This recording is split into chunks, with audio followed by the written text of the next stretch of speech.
우리 오늘 2부 예배를 드리는 모든 성도들 가운데 하나님이 큰 은혜와 평강을 더하여 주시기를 바랍니다. 우리 예배 계신 분들에게 하나님의 은혜와 평강이 함께 하시기 바랍니다. 서로 축복하겠습니다. 하나님의 은혜와 평강이 함께 하시기를 바랍니다. 감사합니다. 모처럼 비가 오는 주일 예배를 드리고 있습니다. 오늘 설교 제목이 숫자의 힘, 하나님의 능력입니다. 숫자의 힘, 하나님의 능력. 여러분, 숫자는 굉장히 힘이 있습니다. 세상의 수가 가진 힘은 우리가 생각하는 것보다도 훨씬 강력한 힘을 가지고 있습니다. 중국이라고 하는 나라가 세계의 초강대국인 이유를 아십니까? 그들의 인구 숫자 때문입니다. 그들이 소비하는 그 소비의 양, 그들이 어떤 것을 생산하는 노동력, 이것 전부 다 중국의 인구 때문에 가능한 일입니다. 중국은 숫자를 따지면 세계 최강대국입니다. 여러분, 요즘 유튜버를 많이 하시죠? 유튜버의 구독자 수가 굉장히 중요한데요. 구독자 수가 한 10만 명 되면 이 파워 유튜버가 됩니다. 100만 명이 넘어가는 유튜버의 영향력이라고 하는 것은 우리의 상상력을 훨씬 초월하는 정말 막강한 힘을 가지고 있는데, 그건 숫자의 힘 때문입니다. 구독자가 100만 명. 이 사람이 어떤 영상을 하나 올리면 적어도 100만 명에게 그대로 영상으로 전달이 된다는 것입니다. 어마무지한 숫자죠. 여러분, 세상은요, 숫자가 힘을 가지고 있습니다. 제가 우스갯소리를 한번 드리겠습니다. 어떤 마을에 5하고 4.5가 살고 있었습니다. 근데 항상 이 5는 4.5가 자기보다 0.5 숫자가 작다고 늘 심부름도 시키고 갈군다는 얘기 아십니까? 늘 4.5를 갈굽니다. 4.5가 늘 당하고만 있으니까 너무 힘든 거예요. 그리고 어느 날 4.5가 5를 찾아왔습니다. 5는 여느 날처럼 야, 가서 커피 한 잔 빼와. 그러니까 4.5가 허리에 손을 대고는 안 하겠다고 그러는 것입니다. 주위에 있던 사람들이 야, 4.5는 왜 그러느냐? 5 성격을 몰라서 그러느냐? 그러니까 4.5가 한마디를 던집니다. 임마, 나 점 빼고 왔어. 너무 잘 아는 얘기시죠? 점 빼고 왔다는 것입니다. 나 이제 45가 됐다는 것입니다. 나 어쩌면 여러분, 우스갯소리지만 사실은 세상은 전부 다 숫자입니다. 1등이냐 2등이냐 숫자죠. 심지어 교회도 성도 수가 몇 명 되느냐, 교회가 크면 목사님도 괜히 어깨에 힘을 주고, 건물이 크고 한 해에 헌금 예산이 많으면 장로님들이 괜히 어깨를 힘을 주고, 교회는 달라야 되는데 어느 순간 교회 목회자도 이 세상의 숫자가 주는 이 힘에 마치 굴복한 것처럼 보이는 그런 시대를 우리가 살아가고 있습니다. 우리 오늘 설교 제목이 숫자의 힘, 하나님의 능력인데요. 오늘 우리가 읽었던 본문을 제가 조금 더 설명을 드리겠습니다. 여러분, 1절을 한번 보실까요? 여호와께서 다시 이스라엘을 향하여 진노하사 그들을 치시려고 다윗을 격동시키사 가서 이스라엘과 유다의 인구를 조사하라 하신지라. 자, 여기 보면 하나님이 이스라엘을 향하여서 진노하셨다고 그렇게 말하고 있습니다. 어떤 일 때문에 진노를 하셨는지는 잘 나와 있지 않습니다. 그런데 우리가 잘 알지 못하지만 이스라엘이 하나님 앞에 범죄했고 그로 말미암아 하나님이 이스라엘을 향하여 진노를 하셨다는 거예요. 그리고는 다윗을 격동시켰습니다. 격동이라는 말은 막 마음이 격분하게 하는, 격동시켜서 가서 이스라엘과 유다의 인구를 조사하라. 하나님이 다윗 보고 가라 그러죠. 또 뭐라 그러십니까? 이스라엘과 유다의 인구를 조사하라. 이건 명령이죠. 하나님이 분명히 다윗에게 가라고 명령하셨고 인구를 조사하라고 말씀하셨습니다. 근데 10절을 한번 보실까요? 10절에는요, 다윗이 백성을 조사한 후에 그의 마음에 자책하고 다윗이 여호와께 아뢰되 내가 이 일을 행함으로 큰 죄를 범하였나이다. 분명히 하나님이 가라고 그러셨고 인구를 조사하라고 했는데 그 일을 행하고 난 다음에 다윗이 자책이라는 말은 자기 마음에 가책을 느꼈다는 것입니다. 그리고 하나님께 내가 큰 죄를 범하였습니다. 그렇게 회개하고 있습니다. 여러분, 이게 앞뒤 문맥이 맞습니까? 하나님이 인구조사 하라 그랬는데 그 일을 하고 난 다음에 다윗이 왜 회개하고 자책을 했을까요? 여기에 힌트를 주는 다른 구절이 있습니다. 역대상 21장 1절, 똑같은 다윗의 인구조사의 사건을 기록하고 있는 말씀인데 이 사무엘 하의 말씀과 역대상의 말씀이 정반대입니다.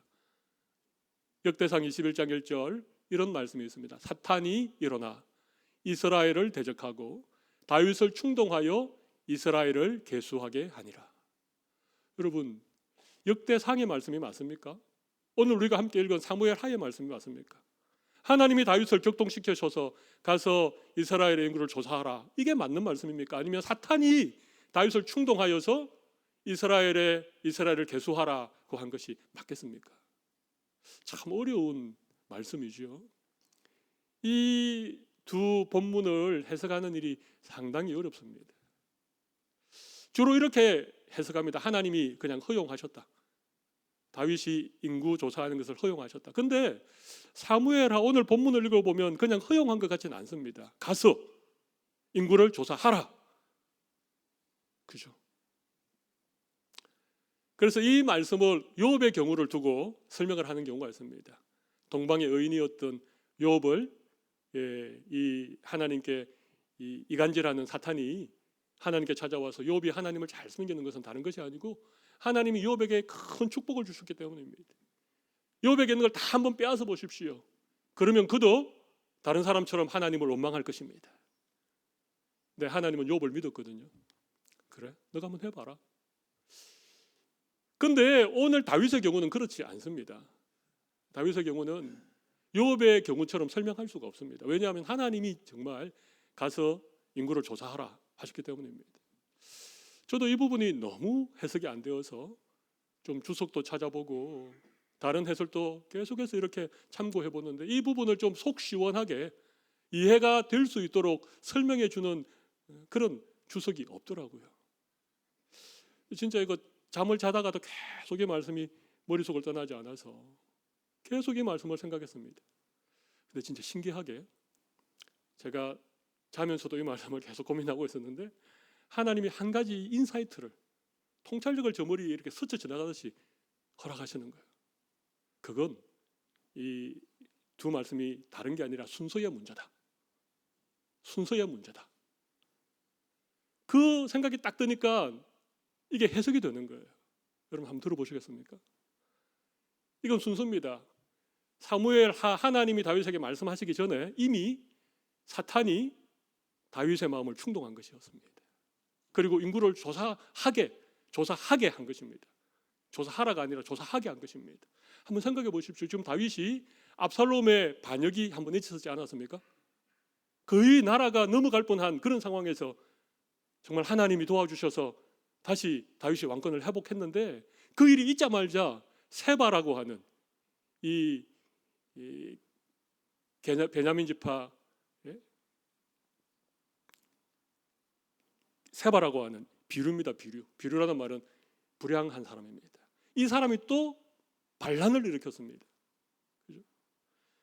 그러니까 다윗이 지금 자기 아들도 반역을 일으켰고 이 세바라고 하는 이 베냐민 지파 이 참 비류도 또 반란을 일으키니까 다윗의 마음에 불안한 마음이 생기는 거예요.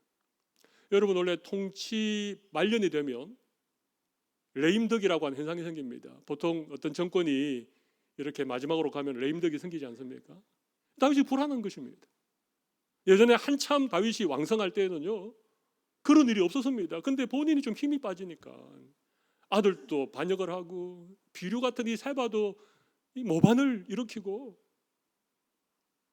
근데 그때 마침 사탄이 다윗의 마음에 염려와 두려움과 걱정을 심은 것입니다. 이대로 두면 또 다른 모반이 일어날지 모른다. 지금 어디서 어떤 일을 꾸미고 있는지 어떻게 아느냐. 너가 왕성할 때 뭐 두로나 시돈이나 모압이나 암몬이나 주변에 있는 나라를 다 정복했지만 그 사람들이 언제 모반을 일으켜서 이런 불안함이 마음에 계속 찾아오니까 이걸 사탄이 틈난 거예요. 사탄이 다윗의 마음을 충동해서 인구 계수를 하게 만드는 것입니다. 그래서 다윗이 이거 인구를 계수해야 되겠다. 이대로 두면 또 어떤 일이 일어날지 모른다. 그래서 인구를 계수하려고 마음을 먹는 것입니다. 근데 여러분, 다윗이 그래도 정말 믿음의 사람 아닙니까? 이 중대한 일을 자기 혼자 결정하고 시행할 수는 없는 것입니다. 그래서 다윗이 하나님께 기도했을 것입니다. 이건 제가 상상하는 것입니다. 다윗이 하나님께 물어봤을 것입니다. 하나님, 지금 나라 상황이 이렇고 인구를 좀 개소해야 될 필요가 있는데 하나님, 제가 인구 조사를 하면 되겠습니까? 하나님이 아니야. 이스라엘이라고 하는 나라가 너가 잘나서 이스라엘 군대의 숫자가 막강해서 지금까지 승리해 왔느냐? 하나님이 너와 함께 하지 않았느냐? 아마 하나님이 허락하지 않았을 것입니다. 그런데 다윗은요, 아마 하나님께 계속 아침마다 저녁마다 하나님, 인구 조사를 해야 됩니다. 하나님, 인구 조사를 하게 해주십시오. 그러니까 하나님께서 이스라엘에 범죄한 것도 있고 또 다윗의 정말 이런 잘못되어진 이런 부분들을 하나님께서 그냥 허락해 주신 것입니다. 그럼 가서 인구를 조사하라, 그렇게 하신 것입니다. 이해가 되십니까? 저는 그렇다고 생각합니다. 그런데 문제는 다윗이 인구를 조사하는 목적과 인구를 조사하는 방법이 잘못된 것입니다. 여러분, 민수기에 보면 두 번에 걸쳐서 이스라엘 인구를 조사하는 게 나옵니다. 그래서 민수기는 백성의 숫자라고 하는 이름이지요. 민수기 1장에 보면 12지파들이 모여서 그 지파의 대표들이 자기 지파에 있는 20세 이상 전쟁에 나갈 만한 사람들의 숫자를 파악해서 모세에게 보고합니다. 이스라엘은 12지파로 구성되어 있으니까 그 지파의 장로들이나 그 지파의 지도자가 그 지파 안에서 숫자를 파악하는 것은 어렵지 않습니다. 그래서 그때 파악한 숫자가 한 60만 명 조금 넘는 그런 숫자였습니다. 그리고 민수기 맨 마지막에 보면 두 번째로 인구를 다시 한번 계수하는 일이 있습니다. 그때는 아론과 제사장들이 그 역할을 맡습니다. 여러분, 레위 지파는 각 지파에 흩어져서 그렇게 살아가고 있으니까 이 제사장들을 중심으로 또 각 지파의 이런 지도자를 중심으로 인구를 조사하는 거예요. 여러분, 그러면 시간이 오래 걸리겠습니까? 그렇지 않습니다. 금방 끝날 수 있는. 근데 오늘 여러분, 다윗이 요압과 이스라엘의 사령관들을 전국 각 지역으로 보내어서 인구를 조사하는데 시간이 얼마나 걸렸습니까? 오늘 본문 8절을 보면요, 9달 서문할 만에 예루살렘으로 돌아오는 것입니다. 그러니까 이건 민수기에서 하나님이 인구를 계수하라고 명령하셨을 때에 그들이 했던 방법이 아니라는 사실입니다. 그냥 순수한 목적으로 인구의 숫자를 파악한 것이 아니라고 하는 것입니다. 요압 장군이 그러잖아요. 오늘 본문 3절을 보면 요압이 왕께 아뢰되 이 백성이 얼마든지 왕의 하나님 여호와께서 100배나 더하게 하실 수 있습니다. 근데 왕이시여 왜 인구를 조사하려고 합니까? 근데 다윗이 뭐라고 그럽니까? 왕의 명령이 4절 요압과 군대 사령관들을 재촉한지라. 다윗이 요압과 군대 사령관들을 재촉해서 그들에게 인구를 조사하라고 계속 종용하는 것입니다. 그래서 이들이 인구 조사를 하러 갑니다. 여러분, 요압이라고 하는 군 사령관과 그리고 이스라엘의 사령관들, 이런 사람들과 군대가 무장을 하고 지금 이스라엘 전역을 돌고 있습니다. 오늘 본문 6절을 한번 보십시오. 길르앗에 이르고 닷딤 후시 땅에 이르고 또 다냐안에 이르러서는, 여러분 닷딤 후시라는 지역 들어보셨습니까? 여리고 길갈 이런 지역은 들어보셨지만 닷딤 후시라는 이름을 저는 여기서 처음 봅니다. 다냐안이라는 이스라엘의 지명을 들어보신 적이 있습니까? 저는 들어보지 못했습니다. 베델도 있고. 근데 이 말이 무슨 말입니까? 이스라엘의 작은 성읍, 저 시골 조그만한 부락에까지 요압 장관과 군대 사령관들이 군대를 이끌고 다 다녔다는 것입니다. 이게 무슨 얘기입니까? 단순히 인구를 조사하려는 목적이 아니었습니다. 백성들의 동태를 살피고 그들 가운데 혹시라도 어떤 모반을 꾸미는 일이 없는지를 파악하기 위해서 다닌 것입니다. 그러니까 9개월이 넘어 걸렸죠. 이건 다윗이 하나님을 의지하는 것이 아닙니다. 이건 다윗이 지금 이스라엘 백성들 가운데 있는 어떤 이런 것들을 파악하기 위해서 군대를 보낸 것입니다. 그리고 이들이 돌아와서 그들이 조사한 인구 숫자를 요압 장군이 다윗에게 보고하죠. 9절에 나옵니다. 요압이 백성의 수를 왕께 보고하니 곧 이스라엘에서 칼을 빼는 담대한 자가 80만 명이요 유다 사람이 50만 명이었더라. 또한 몇 명입니까? 130만 명입니다. 이거 엄청난 숫자입니다. 우리나라 국군이 60만 장병이죠. 지금은 좀 바뀌었지만. 그런데 그 당시 지금 BC 한 천년경에 한 나라의 군사의 숫자가 130만 명이라고 하는 것은 이거 엄청난 숫자입니다. 그런데 잘 보십시오. 이 130만 명이 어떤 사람입니까? 칼을 빼는 담대한 자입니다. 여러분 민수기에 보면요 인구 조사의 기준이 있습니다. 그 기준이 뭡니까? 20세 이상 전쟁에 나갈 만한 사람. 이게 하나님께서 이스라엘 백성들의 인구를 조사할 때 주셨던 기준입니다. 그런데 지금 다윗은 이와 다른 기준을 가지고 지금 인구를 파악하고 있습니다. 뭡니까? 칼을 빼는 사람. 여러분 다윗은 17살 때 골리앗 앞에 물맷돌로 가서 싸워 이겼습니다. 여기 칼을 빼는 사람에는 나이 제한이 없습니다. 20살이 넘었든지 어리든지 상관이 없습니다. 칼만 빼면 됩니다. 칼을 잘 못 빼더라도 전쟁에 나갈 만한 용기가 있는 담대함이 있는 사람은 다 계수했습니다. 그래서 130만이 된 것입니다.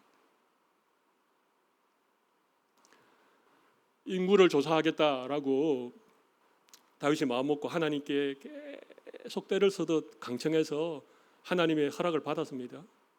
그런데 다윗이 인구를 조사하는 목적도 잘못되었고 방법도 잘못되었습니다. 여러분 다윗은 그래도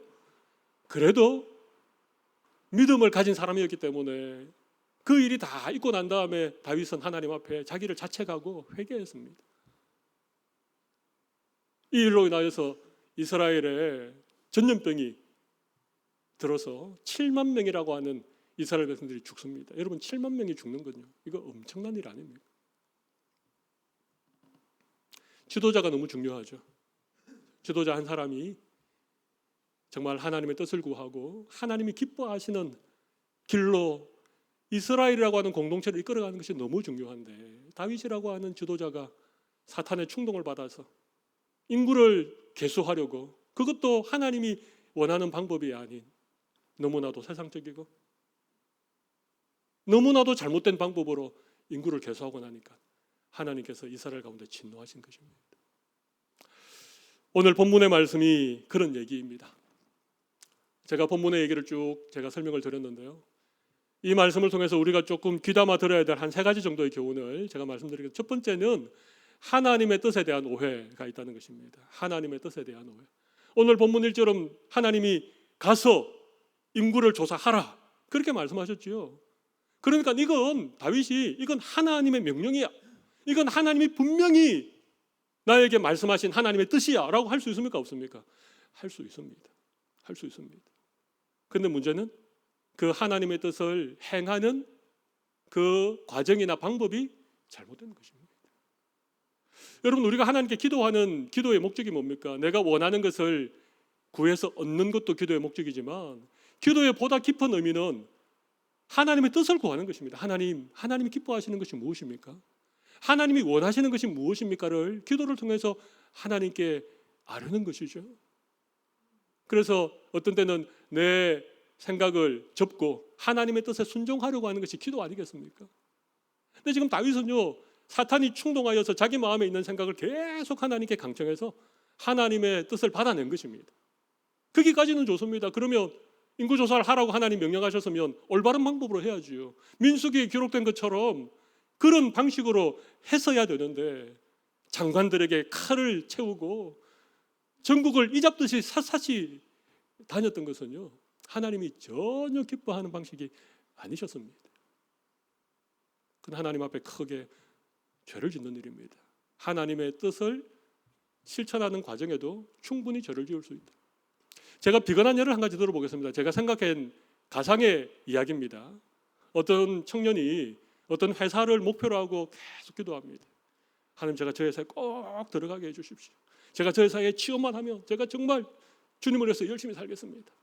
하도 그러니까 하나님이 기도 가운데 응답을 주셨나 봐요. 마음에 확신이 들었습니다. 하나님이 나를 저 회사에 이제 가게 하시는구나.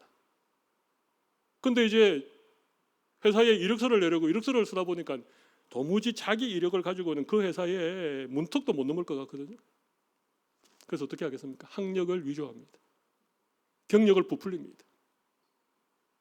그래서 그걸 가지고 회사에 내고 회사에 들어가시면 여러분 하나님 뜻이 이루어진 것입니까? 아닙니다. 목적도 중요하지만 그 과정과 방법이 더 중요한 것입니다. 여러분 교회가 부흥해야 되죠. 근데 교회 부흥을 위해서 하나님의 방법이 아닌 세상적인 수단과 방법을 동원하면 그것이 하나님 기뻐하시겠습니까? 많은 교회들이 교회를 건축하면서 조금은 이 일리거한 아주 경계선에 있지만 교회 건축을 위해서 뭐 이 정도는 괜찮아. 세상의 법과 하나님의 법이 다르니까. 저는 충분히 그럴 수 있다고 생각합니다. 이게 하나님의 뜻이다라고 말하는 것도 중요하지만 하나님의 뜻에 합당한 그런 과정, 그런 어떤 방법들, 그것이 너무너무 중요합니다. 두 번째 우리가 생각해 볼 수 있는 교훈은 인간의 숫자에 대한 과신입니다. 사실 오늘 설교의 제목이죠. 인간의 숫자에 대해서 우리가 맹신하고 과신할 수 있다는 것입니다. 130만, 여러분 130만 군대가 있다. 그러면 다윗이 얼마나 그 말을 듣고 든든했겠습니까마는 그때 그래도 다윗은 이것이 아니구나 하는 깨달음이 있었지요. 여러분 사무엘상 14장 6절 말씀을 한번 보십시오. 이건 요나단이 했던 고백인데요. 요나단이 자기의 무기를 든 소년에게 이르되 우리가 이 할례받지 않는 자들에게로 건너가자. 여호와께서 우리를 위하여 일하실까 하노라. 그 다음 너무 중요한 고백을 합니다. 여호와의 구원은 사람이 많고 적음에 달려있지 아니하느니라. 그렇습니다. 하나님의 구원은 사람의 많고 적음에 달려있지 않습니다. 하나님은 숫자가 많은 것에 대해서 별로 관심이 없으십니다. 오히려 하나님은 남은 자들, 10명의 의인들, 예루살렘 거리에서 의를 행하는 한 사람에게 관심이 있습니다.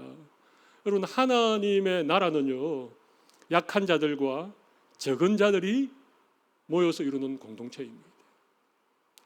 사무엘상 17장 27절도 한번 보여주시죠. 다윗이 골리앗 앞에 나갈 때 이런 고백을 했었습니다. 또 여호와의 구원하심이 칼과 창에 있지 아니함을 이 무리에게 알게 하리라. 전쟁은 여호와께 속한 것인즉 그가 너희를 우리 손에 넘기시리라. 하나님께서 블레셋을 우리의 손에 넘기실 것이다. 하나님의 구원이 칼과 창에 달려있지 않다. 하나님에게 속한 것이다. 여러분 하나님 언제나 그런 방식으로 일해 오셨습니다. 고린도전서 1장 27절을 보시죠. 그러나 하나님께서 세상의 미련한 것들을 택하사 지혜 있는 자들을 부끄럽게 하려 하시고 세상의 약한 것들을 택하사 강한 것들을 부끄럽게 하신다. 여러분 하나님은 미련한 자들을 통하여서 지혜 있는 자들을 부끄럽게 하시는 거예요. 약한 것들을 택하사 강한 것들을 부끄럽게 하시는 분이 하나님이십니다. 하나님의 교회는 그런 공동체입니다.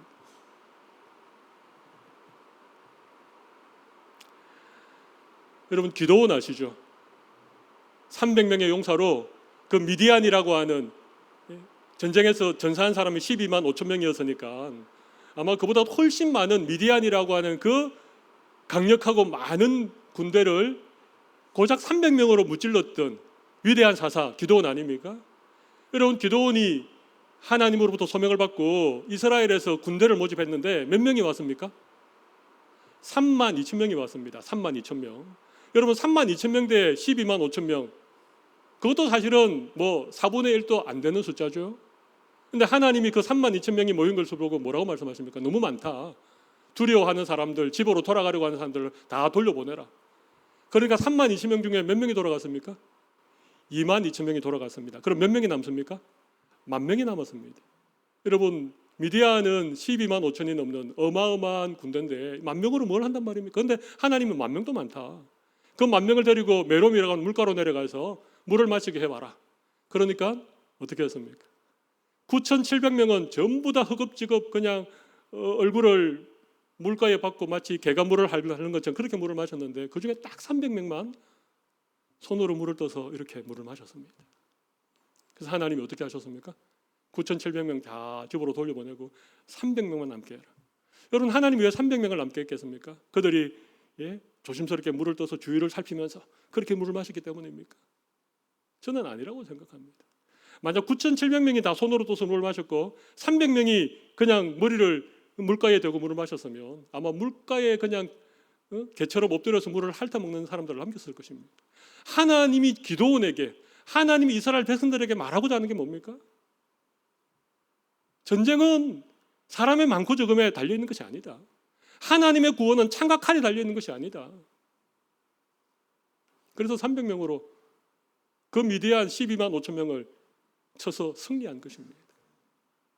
여러분, 여리고성이 무너진 것도 똑같은 얘기 아니겠습니까? 신명기 7장 7절을 한번 보십시오. 하나님이 너무나도 분명하게 이런 말씀하십니다. 여호와께서 너희를 기뻐하시고 너희를 택하시면 너희가 다른 민족보다 수효가 많기 때문이 아니니라. 너희는 오히려 모든 민족 중에 가장 적으니라. 여러분, 이스라엘 백성들이 하나님의 택함 받아 하나님의 백성이 된 이유는요, 그들이 숫자가 많거나 그들이 똑똑하거나 그들이 다른 민족보다 남다름이 있었기 때문이 아닙니다. 모든 민족 가운데 가장 수요가 적었던 유리하는 히브리인들, 아무것도 아닌 그 아브라함 한 사람을 하나님이 찾아와 주신 것 아닙니까? 우리는 자꾸 숫자에 속습니다. 숫자가 많으면 그 숫자에 현혹됩니다. 교회는 민주주의입니다. 다수결이라고 하는 어떤 원칙이 있죠. 그런데 여러분, 간혹 우리가 숫자에 속을 때가 있습니다. 많은 사람들이 그런 얘기를 하니까 그것이 맞는 말처럼 그렇게 여겨질 때도 있습니다. 그래서 소수의 사람들이 무시되기도 합니다. 그런데 하나님의 교회는 민주주의가 아니라 하나님이 왕이 되시는 하나님의 왕국입니다. 하나님이 왕이신 거예요. 많은 사람들이 어떤 얘기를 해도 하나님께서 왕 되시는 공동체가 교회라고 하는 것입니다. 그런데도 어느 순간 교회에도 이 숫자가 가진 힘이 작용을 하고 있다면 이건 우리가 다시 한번 오늘 말씀을 통해서 생각해 볼 필요가 있다고 생각합니다. 여러분, 숫자에 대한 맹신을 버리십시오. 숫자에 대한 잘못된 그런 어떤 믿음을 여러분 버리셔야 됩니다. 신앙생활이라고 하는 것은 바로 그런 것입니다. 세상은 더 많이 가지려고 하고 더 커지려고 하고 더 높아지려고 끊임없이 노력하지만 하나님의 나라는 한 영혼, 그죠? 보잘것없는 냉수 한 그릇, 그것으로 우리 하나님 앞에서 살아가는 것입니다. 그게 진짜 믿음 생활이죠. 마지막 한 가지만 더 생각해 보겠습니다. 세 번째는요, 다윗이 잘하는 것, 회개라고 하는 거죠. 다윗이 잘하는 게 뭡니까? 다윗은 노래를 너무 잘했습니다. 수금 실력이요, 얼마나 대단한가 하면 다윗이 수금을 켜면 막 악신에 들려가지고 막 머리가 부서지는 것 같은 사람도 다윗의 수금 켜는 소리를 들으면 정신이 맑아졌습니다. 다윗은요, 시를 잘 지었습니다. 다윗이 얼마나 시를 많이 지었는지 아시죠? 시편의 150편 가운데 100편이 다윗이 지은 시입니다. 다윗은요, 싸움도 잘했습니다. 물맷돌 하나를 가지고요, 자기보다 2배나 큰 골리앗을 쓰러뜨렸던 사람입니다. 다윗은 하나님을 사랑하는 일에는 둘째가라면 서러운 사람이었습니다. 그죠? 그래서 하나님이 다윗을 사랑하셨잖아요. 믿음도 좋았습니다. 다윗은 노래도 잘하고 수금도 잘 켜고 양들도 잘 치고 싸움도 잘하고 믿음도 좋고. 근데 다윗이 진짜 잘하는 게 하나 있었습니다. 그게 뭐겠습니까? 회개입니다. 회개. 여러분, 다윗은 완벽한 사람이 아닙니다. 위대한 믿음의 사람이긴 하지만 그도 실수하고 그도 하나님 앞에 범죄했습니다. 우리 다 마찬가지잖아요. 우리 다 하나님 앞에 범죄할 수 있습니다. 실수할 수 있습니다. 근데 다윗은요, 그때마다 회개했습니다. 눈물로 회개했습니다. 오늘 또 인구조사를 하고 난 다음에 자기 스스로 자책했습니다. 자책이라는 말은 뭡니까? 누가 뭐라고 말하지 않았는데 자기 스스로가 양심에 끄리낌이 생겨서 자기 자신을 책망했다는 것입니다. 스스로 죄를 깨달은 것입니다. 양심이 살아있었습니다. 근데 여러분, 양심에 화인 맞은 사람들은요, 자기의 죄를 모릅니다. 너무너무 모릅니다. 이게 너무 신기합니다. 죄 짓는 사람 보십시오. 악한 일을 행하는 사람 보십시오. 자기 자신에 대해서는 털 것만큼도 회개하지 않습니다. 근데 다윗은요, 왕이었습니다. 130만 명의 군대를 거느린 한 나라의 지도자였습니다. 근데 하나님 앞에 회개했습니다. 다윗이 잘하는 건 회개입니다. 하나님이 다윗을 사랑하시는 이유는 그가 노래 잘하고 그가 믿음 좋고 그가 용맹했기 때문이 아니라 하나님 앞에 회개하는 사람이었기 때문에 그렇습니다. 여러분, 회개는요, 구원의 가장 분명한 증거입니다. 구원의 가장 분명한 증거가 뭐라고요? 회개입니다. 이 사람이 구원받았는지 구원받지 않았는지를 무엇을 보면 압니까? 그 사람이 얼마나 교회를 열심히 다니느냐? 아닙니다. 그 사람이 얼마나 봉사를 열심히 하느냐? 아닙니다. 그 사람이 하나님 앞에 회개하느냐? 이게 우리가 구원받았다라고 하는 가장 분명한 증거입니다. 여러분, 최근에 회개를 해보셨습니까? 저는 오늘 말씀 준비하면서 많이 회개했습니다. 제가 사랑의 교회 담임 목사, 어쩌면 이 공동체의 지도자로 세워주셨는데 제가 하나님 앞에 공동체를 잘 섬기지 못해서 우리 성도들이 힘들어하고 우리 성도들이 만약에 상처를 입는다면 저에게 얼마나 큰 죄가 있는가. 저를 돌아보게 되었습니다. 그리고 하나님 앞에 회개했습니다.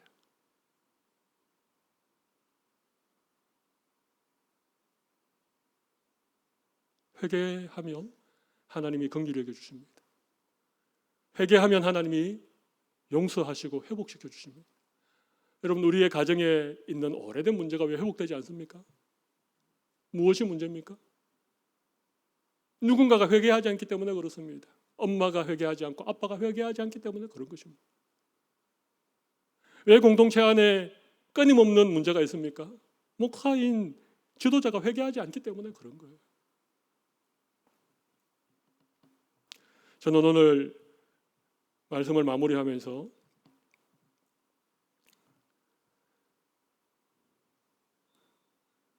회개하는 마음으로 제가 오늘 말씀을 전합니다.